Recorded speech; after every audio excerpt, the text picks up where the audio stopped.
So my husband called. This has now been sitting for about 30 minutes versus the 20 minutes that I had said, which is not hurting the dough. It probably is actually helping its hydration, because fresh milled flour does hydrate and do better during rest time than it does during work time. But we're gonna pop this lid off and see where we are in the process and see if it's ready to move on to incorporate the ingredients. Wonderful. So the first thing I want you to notice is that the dough has a slight shine to it. And what I mean by shine is the light is bouncing off the dough. You can see light spots in the dough. That's the light bouncing off of the liquid in the dough.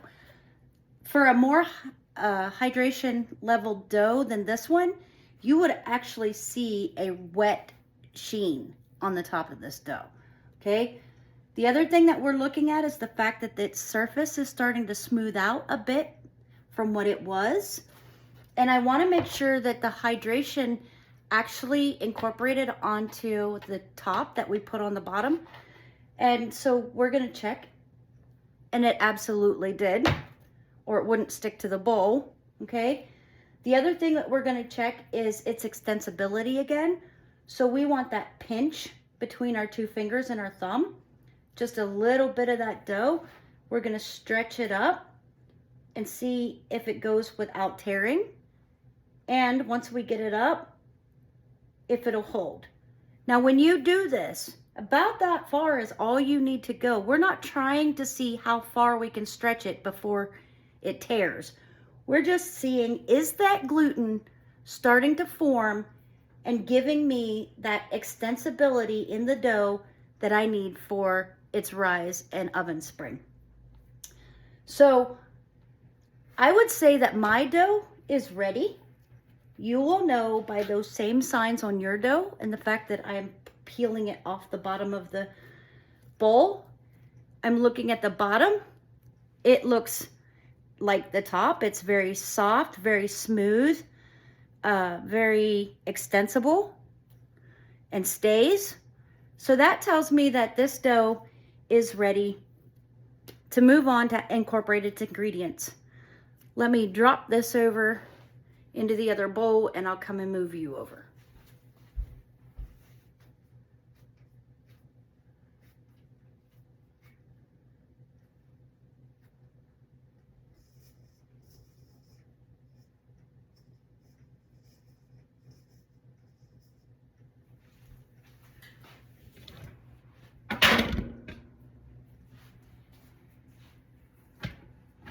Okay,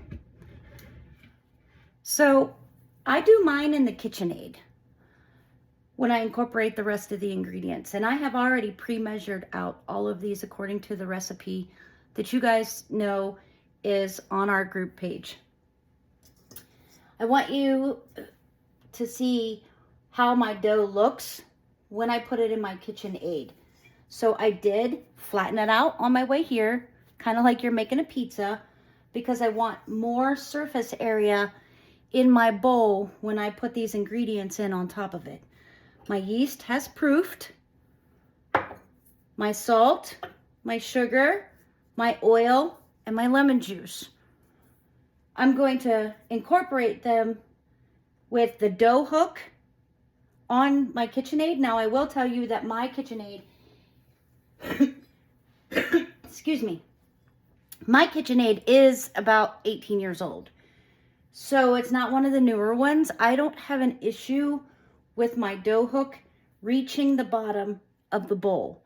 If you do have one of the new mixers that does have kind of a small issue that I've seen that it's like leaving about that much space, I would suggest that you have your spatula handy and push that dough into the path of your dough hook so that it can pick up the dough and incorporate those ingredients.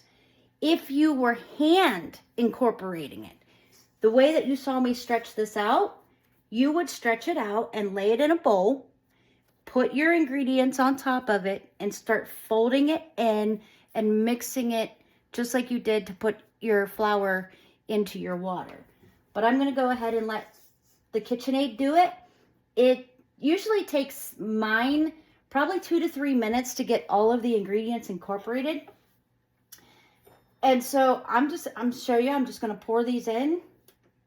You see how thick that is? Let me get a spatula so I don't lose any of this precious yeast.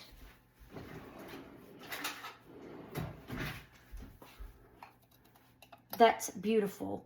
By the way, for those of you that were asking about hydration and how much water do I hold back, if you notice my recipe says 2 tablespoons of water. That is all your yeast, if you can't tell, needs to be active. It just needs a pathway to get to that sugar. So that's the yeast poured right on top of the dough. We're going to pour our oil in.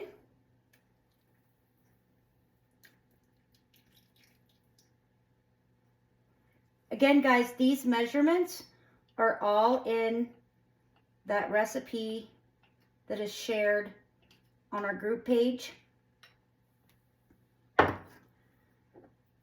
Our sugar, our lemon juice,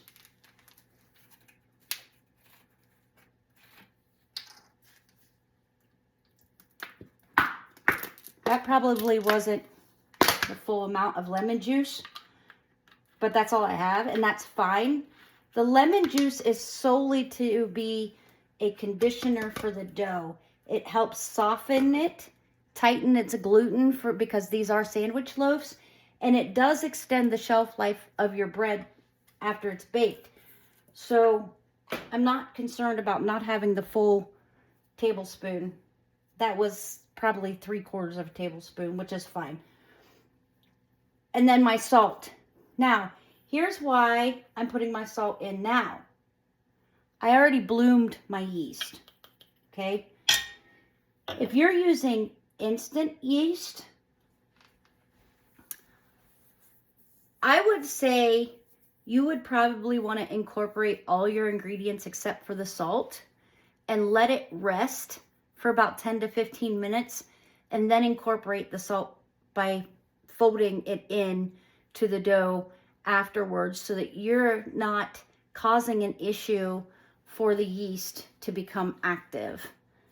So I'm gonna drop this down, lock it in, I'll turn it on, and in about 3 minutes, we'll come back and I'll show you what it looks like prior to putting it in to its first proof rise.